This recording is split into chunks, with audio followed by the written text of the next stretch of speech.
नमस्कार दोस्तों, स्वागत है आपका हमारे YouTube चैनल पर। आज हम बात करने वाले हैं 11th biology Maharashtra board chapter number 6 biomolecule इसके एक्सरसाइज के बारे में। तो चलिए शुरू करते हैं आज का वीडियो।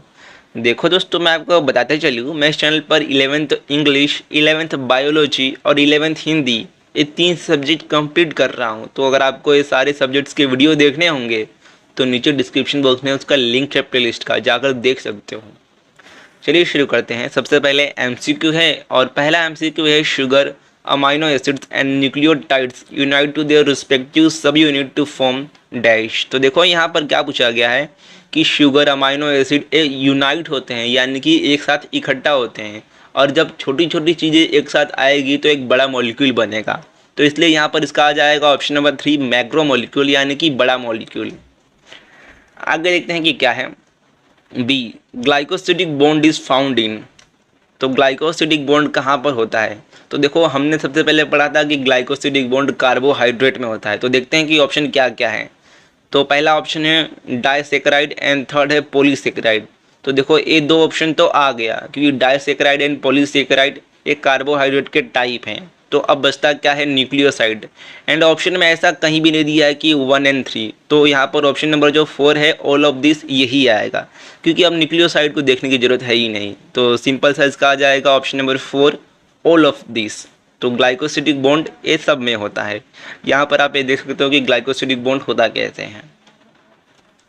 क्वेश्चन नंबर 3 है amino acids in polypeptide are joined by dash bond. देखो, यहाँ पर पूछा गया है कि अमाइनो एसिड्स के जो छोटे छोटे सब यूनिट होते हैं वो जुड़ते कहते हैं साथ में। तो यहाँ पर ऑप्शन में है disulphide bond, glycosidic and hydrogen bond. Disulphide bond आएगा, लेकिन डाइसल्फाइड बॉन्ड जो होता है वो अमाइनो एसिड को नहीं जोड़ता है, बल्कि पॉलीपेप्टाइड की चेन को जोड़ता है। उसके बाद बी ग्लाइकोसिडिक, ग्लाइकोसिडिक कार्बोहाइड्रेट्स को जोड़ता है। हाइड्रोजन बॉन्ड ये डीएनए के न्यूक्लियोटाइड्स को जोड़ता है। तो इसका आ जाएगा option number D, none of this, क्योंकि अमाइनो एसिड जो होते हैं वो एक दूसरे से पेप्टाइड बॉन्ड के थ्रू जुड़ते हैं, तभी इसे यहाँ पर पॉलीपेप्टाइड कहा जाता है, अमाइनो एसिड की चैन को। तो ऑप्शन नंबर डी आएगा इसका, नन ऑफ दिस।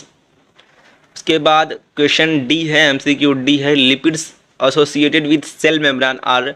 आपके ऑप्शन है sphingomyelin, isoprenoids, C phospholipids and D cholesterol. तो इसका आ जाएगा सी फॉस्फोलिपिड्स। जो आपके सेल मेम्ब्रेन में लिपिड होते हैं उन्हें फॉस्फोलिपिड कहा जाता है, क्योंकि उनमें फॉस्फेट ग्रुप होता है। उसके बाद ई है linolenic and dash acids are preferred as essential fatty acid since they cannot be synthesized by the body and hence must be included in daily diet। तो यहाँ पर देखो, दो एसिड्स के नाम है, लिनोलेइक एंड लिनोओलेनिक। तो यहाँ पर पूछा गया है कि ये कौन से एसिड से मिलते हैं। देखो लास्ट में नाम देखो, ये क्या लिखा है? ओलिक एसिड, ओलेनिक एसिड। तो यहाँ पर ऑप्शन में देखो कहाँ ऐसा कुछ दिख रहा है, तो ऑप्शन नंबर बी जो है ओलिक एसिड, ये आएगा इसके आंसर। तो लिनोलेइक एसिड और लिनोलेनिक एसिड ये ओलिक एसिड से मिलते हैं, उससे सिंथेसाइज होते हैं, और इसे यहाँ पर असेंशियल फैटी एसिड कहा गया है, क्योंकि ये बॉडी में खुद नहीं बन पाते हैं, हमें इसे डाइट के थ्रू, जो बहुत सारे फूड होते हैं उनके थ्रू खाना पड़ता है, तो इसलिए इसे असेंशियल फैटी एसिड कहा गया है। आगे देखते हैं। क्वेश्चन नंबर एफ है haemoglobin is a type of dash protein which play indispensable part in respiration. तो देखो, यहाँ पर हीमोग्लोबिन कौन से टाइप का प्रोटीन है आपको ये बताना है। तो इसका आएगा कॉन्जुगेट प्रोटीन, क्योंकि हीमोग्लोबिन एक कॉम्प्लेक्स होता है, हीम पार्ट जो होता है प्रोटीन पार्ट होता है, ग्लोबिन नॉन प्रोटीन पार्ट होता है। तो इसलिए इसे कॉन्जुगेट प्रोटीन कहा गया है, क्योंकि नॉन प्रोटीन और प्रोटीन पार्ट साथ में जुड़ा हुआ होता है, और इसका इम्पोर्टेंट फंक्शन होता है रेस्पिरेशन में हेल्प करना, ऑक्सीजन को पहुंचाना सारे शरीर के टिश्यू तक। उसके बाद जी है व्हेन इनऑर्गेनिक आयंस और metallo organic molecule bind to apoenzyme they together form. इसका आएगा बी, हेलो एंजाइम। आगे देखते हैं। तो लास्ट एमसीक्यू है in enzyme kinetics K M is equal to V max upon 2 if K M value is lower it indicates. तो इसका आएगा option number B, enzyme has higher affinity toward substrate. तो ये हो गए आपके MCQ। अब देखते हैं कि आगे कौन से क्वेश्चन हैं। तो सबसे पहला 2 है question number, solve the following question. यहाँ पर एक डायग्राम दिया है और क्या पूछा गया है, observe the following figure and name the type of bond shown by arrow in the structure. तो यहाँ पर ये जो एरो दिखा रहा है एक बॉन्ड की तरफ, तो ये बॉन्ड कौन सा है इसका नाम बताना है। तो देखो हाइड्रोजन बॉन्ड है जो कि DNA के बेस पेयर के बीच में बना है। ये यहाँ पर adenine thymine guanine cytosine, thymine adenine, उसके बाद साइटोसिन एंड गुआनाइन के बीच में जो बॉन्ड है इसे हाइड्रोजन बॉन्ड कहा जाता है। आगे देखते हैं question number 3, answer the following question. उसमें ए है what are building blocks of life. तो मेन 4 बिल्डिंग ब्लॉक्स हैं आपके, carbohydrate, protein, lipid and nucleic acid, जिसे साथ में बायोमोलिक्यूल्स कहा जाता है, जो हमारी बॉडी को बनाते हैं। कार्बोहाइड्रेट से हमें एनर्जी मिलता है, प्रोटीन से हमारी एक बॉडी बनती है, हमारी जो हड्डी है वो एक टाइप से प्रोटीन है, हमारा जो स्किन है वो भी प्रोटीन है जो कि हमारी बॉडी को बनाता है। लिपिड से हमें एनर्जी मिलती है। उसके बाद न्यूक्लिक एसिड यानी कि DNA RNA, हमारी जनरेशन आगे बढ़ती है, हमारा जो भी इंफॉर्मेशन होता है एक जनरेशन से दूसरी जनरेशन में पास होता है थ्रू न्यूक्लिक एसिड। तो इसलिए चारों जो मॉलिक्यूल हैं इन्हें बायोमोलिक्यूल और साथ ही बिल्डिंग ब्लॉक्स कहा जाता है, यानी कि इससे ही हमारी ये जो जीवन है वो चलते रहता है, हमारी लाइफ बनती है। उसके बाद दूसरा है एक्सप्लेन दी पेप्टाइड बॉन्ड। तो देखो हमने MCQ में देखा था पेप्टाइड बॉन्ड क्या होता है, 2 अमीनो एसिड को साथ में जोड़ने वाला बॉन्ड यानी कि पेप्टाइड बॉन्ड। और जब पेप्टाइड बॉन्ड 2 अमीनो एसिड्स को जोड़ता है तो उस मॉलिक्यूल को पॉलीपेप्टाइड कहते हैं। यहाँ पर यही दिया है। अब है question number C, how many types of polysaccharide you know. देखो पॉलीसेकेराइड जो है कार्बोहाइड्रेट का टाइप है। पॉलीसेकेराइड में 2 से ज़्यादा मोनोसेकेराइड के यूनिट साथ में जुड़े हुए होते हैं ग्लाइकोसिडिक बॉन्ड के थ्रू। तो पॉलीसेकेराइड के 2 टाइप हैं, होमोपॉलीसेकेराइड एंड हेट्रोपॉलीसेकेराइड। देखो नाम को समझो, होमो यानी कि सेम, हेट्रो यानी कि अलग। तो होमोपॉलीसेकेराइड में जितने भी यूनिट होंगे मोनोसेकेराइड के वो सारे सेम होंगे और हेट्रो में अलग होंगे। तो होमोपॉलीसेकेराइड का डेफिनेशन देखो और एग्जांपल है starch, glycogen and cellulose. Starch एक एग्जांपल है होमोपॉलीसेकेराइड का। इसमें जो सारे यूनिट होते हैं वो ग्लूकोज के होते हैं जो कि ग्लाइकोसिडिक बॉन्ड के थ्रू जुड़े हुए होते हैं। वहीं हेट्रोपॉलीसेकेराइड का एग्जांपल देख सकते हो, डेफिनेशन देख सकते हो, जो मैंने आपको बताया कि इसमें सारे अलग अलग मोनोसेकेराइड के यूनिट होते हैं। एग्जांपल है हाइलुरोनिक एसिड, हिपारिन एंड हेमीसेल्यूलोज। उसके बाद D है analyse the significance of carbohydrate. तो सिग्निफिकेंस कार्बोहाइड्रेट का देख सकते हो, ये हमें एनर्जी देता है in the form of ATP, जिससे शरीर के सारे रिएक्शंस होते हैं, फंक्शंस होते हैं। और उसके बाद मिल्क में लैक्टोज होता है जो कि एक कार्बोहाइड्रेट है, डाइसेक्राइड है, जिससे बेबीज़ को, न्यूबॉर्न बेबीज़ को एनर्जी मिलता है। और जो भी सेल मेम्ब्रान है हमारी बॉडी का, उसको भी एक स्ट्रक्चरल कंपोनेंट, एक स्ट्रक्चर प्रोवाइड कराता है पॉलीसेकेराइड। एंड प्लांट में स्टार्च जो है एक पॉलीसेकेराइड है जो कि एनर्जी स्टोर करता है। वहीं हमारी बॉडी में जो एनर्जी होती है ग्लाइकोजन के फॉर्म में स्टोर होती है जो कि एक पॉलीसेकेराइड है। ई है व्हाट इज़ रिड्यूसिंग शुगर। तो देखो रिड्यूसिंग शुगर जो होता है उसमें फ्री अल्डिहाइड या फिर फ्री कीटोन ग्रुप होता है। तो जितने भी आपके मोनोसेकेराइड हैं, फॉर एग्जांपल ग्लूकोज या फिर फ्रक्टोज, वो सारे ही आपके रिड्यूसिंग शुगर है। और रिड्यूसिंग शुगर जो होता है वो बेनेडिक्ट रिएजेंट को रिड्यूस करता है। बेनेडिक्ट रिएजेंट में क्यूप्रिक आयन होता है जो कि क्यूपर आयन में, कॉपर आयन में बदल जाता है, तो इसे बोलते हैं रिड्यूसिंग शुगर। आगे देखते हैं कि आगे क्या है। F है what is the basic difference between saturated and unsaturated fatty acids. तो देखो सैचुरेटेड आपको पता होगा केमिस्ट्री में क्या होता है, जिसमें सिंगल बॉन्ड होता है, और फिर अनसैचुरेटेड मतलब जिसमें डबल बॉन्ड होता है। तो सिंपल यही यहाँ पर भी कंसेप्ट है। सैचुरेटेड फैट में देखो they contain single chain of carbon atom with single bond and unsaturated में वही होता है बट डबल बॉन्ड होता है। तो बस वही कंसेप्ट यहाँ पर भी लगाना है। और सैचुरेटेड फैट जो होते हैं वो सॉलिड होते हैं रूम टेम्परेचर पे, जिसे हम डालडा कहते हैं, जैसे आप डालडा जानते होंगे वनस्पति घी। उसके बाद unsaturated fat they are liquid at room temperature, जिसे हम ऑयल कहते हैं, कुकिंग ऑयल। उसके बाद 3 है they increase blood cholesterol level by depositing it in inner wall of arteries. तो सैचुरेटेड फैट जो होते हैं वो ज़्यादा खाने से हमारे शरीर में कोलेस्ट्रॉल का लेवल बढ़ जाता है। एंड उसके बाद अनसैचुरेटेड फैट जो होते हैं उससे कोलेस्ट्रॉल का लेवल बढ़ता नहीं है, क्योंकि वो ना लिक्विड होते हैं रूम टेम्परेचर पे, इसीलिए। के बाद यहाँ पर देख सकते हो आगे भी इसका आंसर है। और एग्जांपल मैंने आपको बताए, जो सैचुरेटेड फैट होते हैं वो एनिमल से मिलता है, for example palm oil. And जो अनसैचुरेटेड फैटी एसिड या फिर फैट होता है वो प्लांट से मिलता है। नेक्स्ट है analyst the example of simple protein and eight there significance. तो यहाँ पर एग्जांपल है सिंपल प्रोटीन के, अल्ब्यूमिन एंड हिस्टोन। तो अल्ब्यूमिन जो होता है वो ब्लड का एक मेन प्रोटीन होता है जो कि ब्लड प्रेशर को मेंटेन करता है, और जो भी हार्मोन है बॉडी में, ड्रग्स हैं, वो ब्लड के थ्रू ट्रांसपोर्ट करता है। उसके बाद सेकेंड है हिस्टोन, जो कि क्रोमेटिन का यानी कि डीएनए का एक मेन प्रोटीन है, और डीएनए का फंक्शन आपको पता है जेनेटिक इन्फॉर्मेशन को एक जनरेशन से दूसरे जनरेशन में पास करना। तो हिस्टोन प्रोटीन जो होता है डीएनए में होता है, और डीएनए को एक स्ट्रक्चर प्रोवाइड करता है। उसके बाद आगे है explain the secondary structure of protein with example. तो सेकेंडरी स्ट्रक्चर जो होते हैं वो प्रोटीन के दो टाइप के हैं, alpha helix and beta pleated sheet. उसके बारे में इंफॉर्मेशन यहाँ पर आप देख सकते हो। तो अल्फा हेलिक्स का एग्जांपल आप देख लो, उसका है केराटिन प्रोटीन। केराटिन प्रोटीन जो कि आपके हेयर्स में होता है, आपके हेयर्स को स्ट्रक्चर प्रोवाइड कराता है। आगे देखते हैं कि आगे क्या है। ये आंसर का आप स्क्रीनशॉट ले सकते हो। आगे है explain the induce feet model for enzyme action. तो जो हो यहाँ पर इसका आंसर, इंड्यूस फीट मॉडल को हम फ्लेक्सिबल मॉडल भी कहते हैं। क्यों कहते हैं आगे देखेंगे।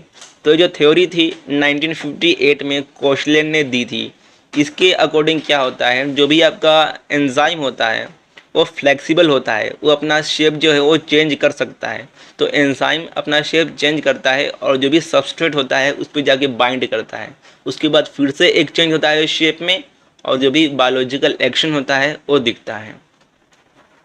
तो ये हो गया इसका आंसर। यहाँ पर एक डायग्राम के थ्रू आप देख सकते हो, ई मतलब एंजाइम और एस मतलब सबस्ट्रेट।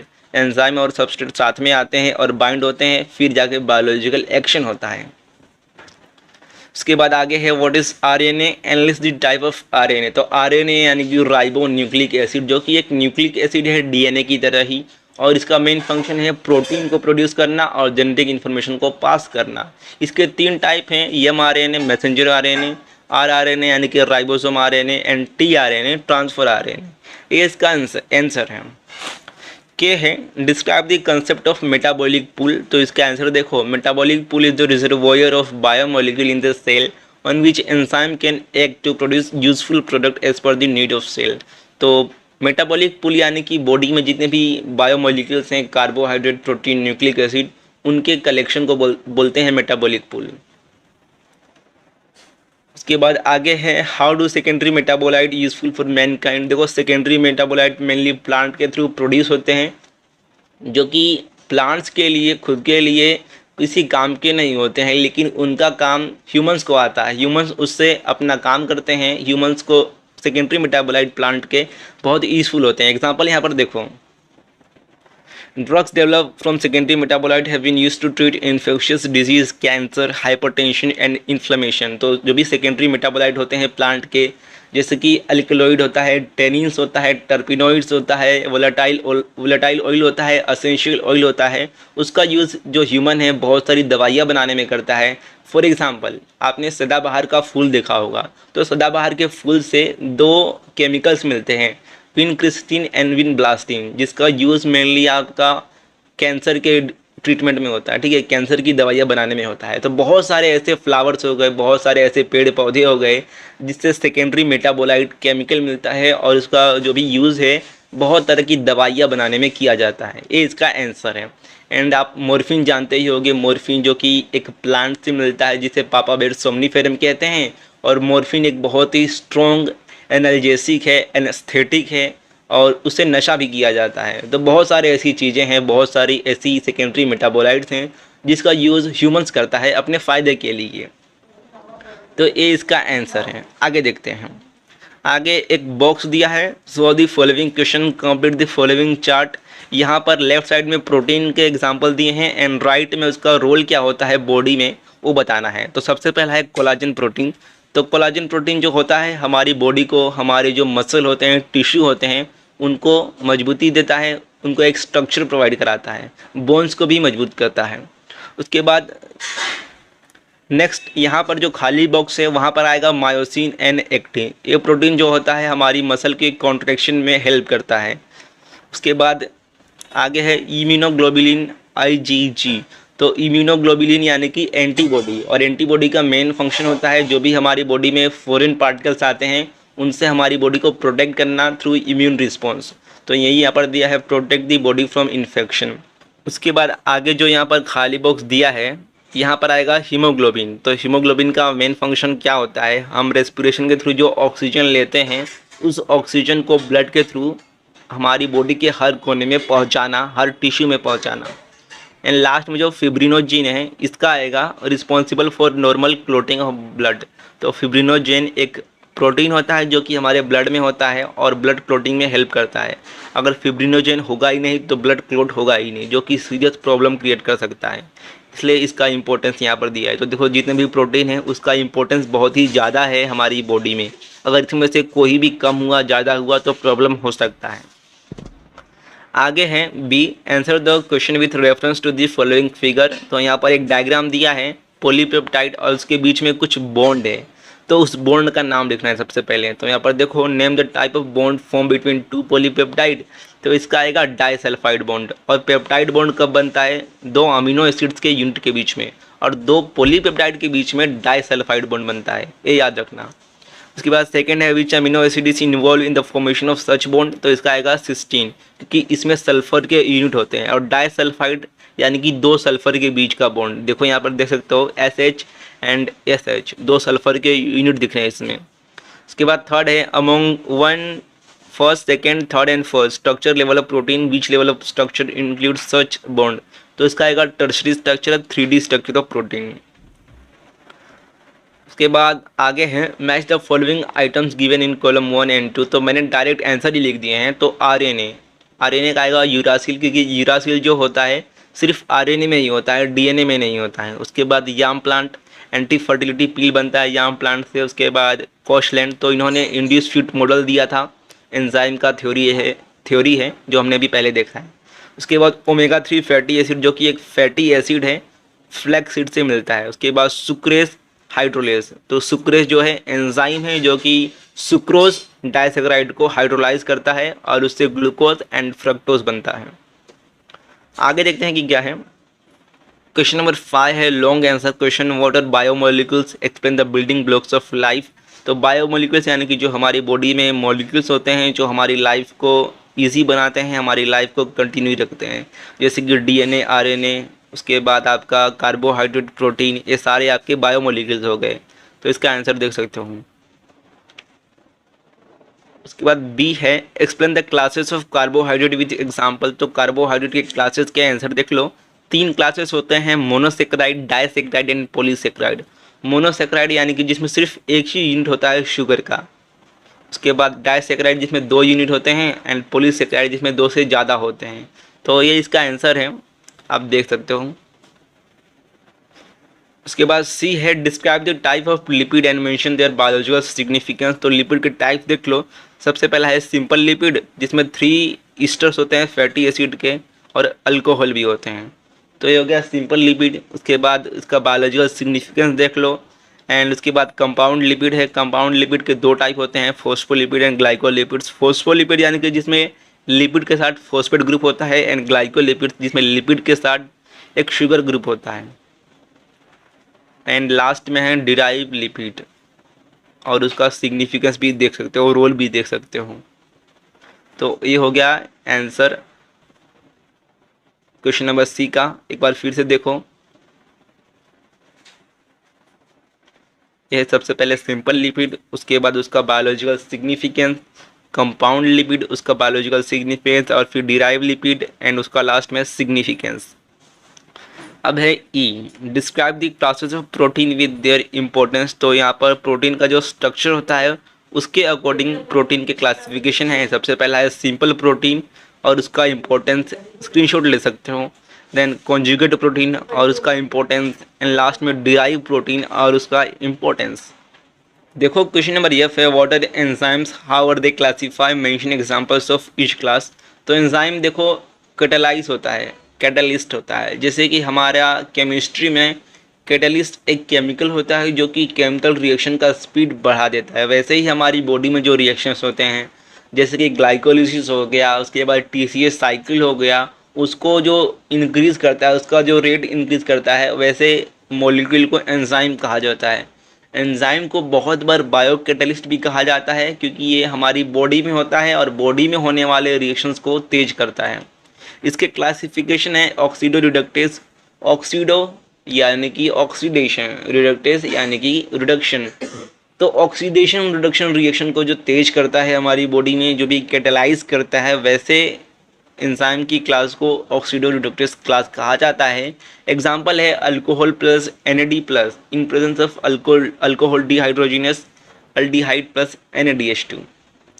आगे ट्रांसफरेस है। ट्रांसफरेस यानी कि जो किसी ग्रुप को ट्रांसफ़र करता हो दो मॉलिक्यूल के बीच में। एग्जांपल है ग्लूकोकाइनेस, एंड इसका रिएक्शन देखो, ग्लूकोज प्लस ATP बनता है ग्लूकोज 6 फॉस्फेट, यानी कि ये ग्लूकोज में फॉस्फेट का मॉलिक्यूल ट्रांसफ़र करता है। उसके बाद हाइड्रोलिस यानी कि जो हाइड्रोलिसिस रिएक्शन को कैटेलाइज करता है। Example sucrose in presence of sucrase enzyme बनता है ग्लूकोज एंड फ्रक्टोज। उसके बाद लाइएस एंजाइम है, आइसोमेराज एंजाइम है, एंड लाइगेस और सिंथेटेस एंजाइम है। तो ये हो गया आपका क्लासिफिकेशन एंजाइम का। इसका स्क्रीनशॉट ले सकते हो, या फिर PDF का जो लिंक है वो तो डिस्क्रिप्शन में मिलने ही वाला है, वहाँ से भी डाउनलोड कर सकते हो। जी है, explain the properties of enzyme, describe the models for enzyme action. तो प्रॉपर्टीज देख लो, प्रोटीनियस नेचर यानी कि जो भी एंजाइम होते हैं प्रोटीन से बने होते हैं। उसके बाद 3D कन्फर्मेशन, उसका 3D स्ट्रक्चर होता है, अपना शेप चेंज करता है एंजाइम। उसके बाद कैटालिटिक प्रॉपर्टी यानी कि एंजाइम एक तरह से कैटलिस्ट हैं जो कि रिएक्शन का स्पीड बढ़ाते हैं। उसके बाद स्पेसिफिटी ऑफ एक्शन यानी कि एक पर्टिकुलर रिएक्शंस के लिए एक पर्टिकुलर एंजाइम ही है। एक एंजाइम बहुत काम नहीं कर सकता, एक एंजाइम सिर्फ एक ही काम करेगा। उसके बाद रिवर्सिबिलिटी ऑफ एक्शन भी दिया है, एंड आगे इसके मॉडल्स दिए हैं कि एंजाइम एक्शन के मॉडल क्या है। सबसे पहला है लॉग एंड की मॉडल। तो ये मॉडल जो है वो 1894 में एमिल फिशर इन्होंने प्रपोज किया था, बताया था। तो इस मॉडल के अकॉर्डिंग क्या होता है, एंजाइम जो है आपका एक, देखो क्या दिया है, the lock is enzyme and की इज सबस्ट्रेट। तो जो ताला है वो आपका एंजाइम है और की है सबस्ट्रेट है, यानी कि एक स्पेसिफिक ताले के लिए एक स्पेसिफिक चाबी ही चलेगी। वो चाबी किसी भी ताले में नहीं जाएगी, वो ताला किसी भी चाबी से नहीं खुलेगा। मतलब क्या है कि एंजाइम का जो शेप होता है एक पर्टिकुलर शेप होता है, और उस शेप के लिए सिर्फ एक ही चाबी होती है, यानी कि सबस्ट्रेट होता है। तो यही यहाँ पर देखो बताया गया है। दूसरा मॉडल है इंडिस फिट मॉडल यानी कि फ्लेक्सिबल मॉडल। तो इसके अकॉर्डिंग क्या होता है, एंजाइम अपना शेप चेंज करते रहता है, और जब सबस्ट्रेट उस पर आके जुड़ता है, बाइंड होता है, तब फिर से अपना शेप चेंज करता है और अपना रिएक्शन जो भी रिस्पॉन्स है वो दिखाता है। और ये जो थियोरी है 1959 में कोशलैंड ने दी थी। H describe the factors affecting enzyme action. तो सबसे पहला है कंसंट्रेशन ऑफ सबस्ट्रेट। तो इसका इफेक्ट क्या होता है देख सकते हो, an increase in substrate concentration increase the velocity of enzyme activity. तो जैसे जैसे सबस्ट्रेट का कंसंट्रेशन बढ़ता है वैसे ही एंजाइम का वेलोसिटी बढ़ता है। और ये जो है यहाँ पर इसका फॉर्मूला भी दिया है, Km वैल्यू से बोलते हैं। के बाद आगे इसका आंसर देख लो, एंड सेकेंड है एंजाइम का कंसंट्रेशन। तो जैसे जैसे कंसंट्रेशन बढ़ेगा, जो रिएक्शन का जो भी आपका रिएक्शन है उसका रेट भी बढ़ेगा, उसका स्पीड बढ़ते जाएगा। यहाँ पर इसका ग्राफ देख सकते हो। ग्राफ देखो, जब एंजाइम नहीं रहता है तो रिएक्शन बहुत धीरे धीरे होता है, जब एंजाइम होता है तो 1x के स्पीड से बढ़ता है, और जब एंजाइम 2x डबल एंजाइम होता है तो रिएक्शन का जो रेट होता है बहुत ज़्यादा बढ़ जाता है। उसके बाद टेम्परेचर है। तो टेम्परेचर एक इम्पोर्टेंट फैक्टर है एंजाइम्स के लिए, क्योंकि एंजाइम्स को एक ऑप्टिमम टेम्परेचर चाहिए हमारी बॉडी में काम करने के लिए, और वो टेम्परेचर है 37 डिग्री सेल्सियस, क्योंकि हमारी बॉडी का टेम्परेचर यही है। तो हमारी बॉडी का जो टेम्परेचर है 37, इसी टेम्परेचर पे सारे जो एंजाइम होते हैं बॉडी में वो अच्छे से काम करते हैं। अगर टेम्परेचर ज़्यादा हुआ तो एंजाइम सारे डिस्ट्रॉय हो जाएंगे, क्योंकि एंजाइम प्रोटीन है और प्रोटीन हाई टेम्परेचर पे डीनेचुरेट हो जाता है, ख़राब हो जाता है। तो यही यहाँ पर बताया गया है। उसके बाद pH का भी इफेक्ट यही होता है। pH भी एक ऑप्टिमम pH रेंज चाहिए, उसी पर एंजाइम अच्छे से काम करता है। पीएच ज़्यादा हो गया तो एंजाइम काम नहीं करेगा, पीएच कम होगा तो एंजाइम काम नहीं करेगा। एंड अदर सब्सटेंस भी दिया गया है यहाँ पर। अगला क्वेश्चन है what are nucleic acids and list the point of difference among DNA and RNA. तो न्यूक्लिक एसिड जो होता है वो एक बायोमोलिक्यूल है, मैक्रोमोलिक्यूल है, जो कि छोटे छोटे न्यूक्लियोटाइड्स के यूनिट से जुड़कर बनता है। और इसका मेन फंक्शंस होता है हमारी जो जेनेटिक इन्फॉर्मेशन है उसको एक जनरेशन से दूसरे जनरेशन में पास करना। हमारे फादर की इन्फॉर्मेशन हमारे में पास होती है, हमारी इन्फॉर्मेशन हमारी अगली पीढ़ी में पास होती है। तो ये किसके थ्रू होती है? वो होती है डीएनए आरएनए के थ्रू।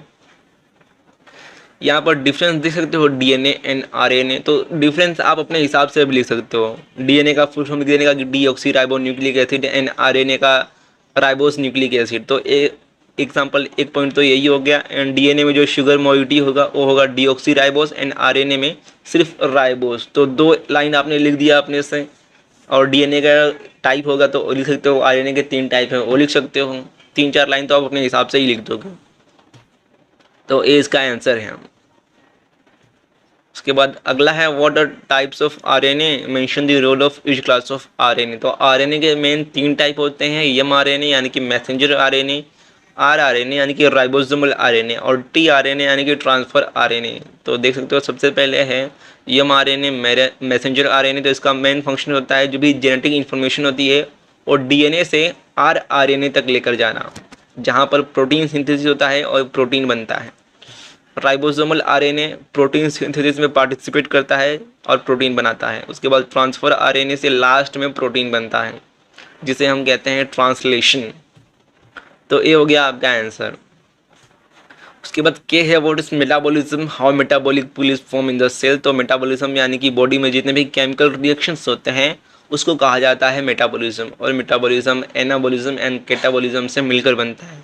एनाबॉलिज्म यानी कि नई चीज़ों का बनना, बड़े कंपाउंड का बनना। एंड कैटाबॉलिज्म मतलब बड़े कंपाउंड का टूट कर छोटा होना। तो ये हो गया आपका मेटाबॉलिज्म। एंड उसका आंसर आगे भी है, देख सकते हो। अगला क्वेश्चन देखते हैं। तो देखो ये वाला क्वेश्चन थोड़ा इंटरेस्टिंग है, न्यूमेरिकल टाइप का है। पूछा क्या गया है, अगर डीएनए में 14% साइटोसिन है तो एडेनाइन कितना परसेंट होगा, थायामीन कितना होगा और गुआनाइन कितना परसेंट होगा। तो ध्यान से देखना, इजी है लेकिन थोड़ा ट्रिकी लग सकता है बहुत सारे स्टूडेंट्स को। इसके लिए आपको चारगाफ रूल पता होना चाहिए। चारगाफ रूल क्या कहता है कि डीएनए में जितना साइटोसिन होगा सेम उतना ही गुआनाइन होगा, और जितना एडेनाइन होगा उतना ही थायामीन होगा, क्योंकि थायामीन एडेनाइन से जुड़ता है और साइटोसिन गुआनाइन से जुड़ता है। तो यहाँ पर सिर्फ साइटोसिन का परसेंटेज दिया है जो कि 14 है। तो अगर साइटोसिन 14% है तो गुआनाइन भी सेम 14% हो जाएगा। और चारगाफ रूल के अकॉर्डिंग ये दोनों साथ में जुड़ते हैं तो दोनों को प्लस कर देंगे। 14 + 14 28 हो जाता है। अब 28 को 100 में से माइनस करो तो आई थिंक 72 आएगा। अब 72 को 2 से डिवाइड कर दो तो आ जाएगा 36 आंसर। तो एडेनाइन 36%, थायामीन भी 36 क्योंकि दोनों साथ में जुड़ते हैं, और गुआनाइन 14 क्योंकि ये साइटोसिन से जुड़ता है और साइटोसिन 14% है, तो इसलिए गुआनाइन भी 14%। तो ये हो गया आपका आंसर। आई होप आप समझ गए होंगे। एग्जाम में आने के चांसेस उतने नहीं हैं। प्रीलियम में पूछा जा सकता है, उसके बाद जो यूनिट टेस्ट वगैरह होता है उसमें पूछा जा सकता है, लेकिन एग्जाम में नहीं आएगा। तो ये हो गया आपका क्वेश्चन। लास्ट में है नेम। तो कुछ लाइंस दी है, सेंटेंस दी है, उसके अकॉर्डिंग आपको एक सिर्फ वर्ड में आंसर लिखना है। तो पहला है the term that describe all chemical reaction taking place in organism. तो इसका आएगा मेटाबॉलिज्म। उसके बाद सेकेंड है the form in which carbohydrate is transported in plant, तो सुक्रोज आएगा। एंड थर्ड है the reagent use for testing for reducing sugar, तो इसका आएगा बेनेडिक्ट रिएजेंट। तो बेनेडिक्ट रिएजेंट इसका आंसर आएगा। हो गया यही आपका exercise chapter number 6 biomolecules. Next देखेंगे एक्सरसाइज जल्द ही। मिलते हैं अन्य किसी वीडियो में। आप मुझे इंस्टाग्राम पे फॉलो कर सकते हो अपने डाउट पूछने के लिए। चैनल को सब्सक्राइब कर सकते हो वीडियोस देखने के लिए। धन्यवाद।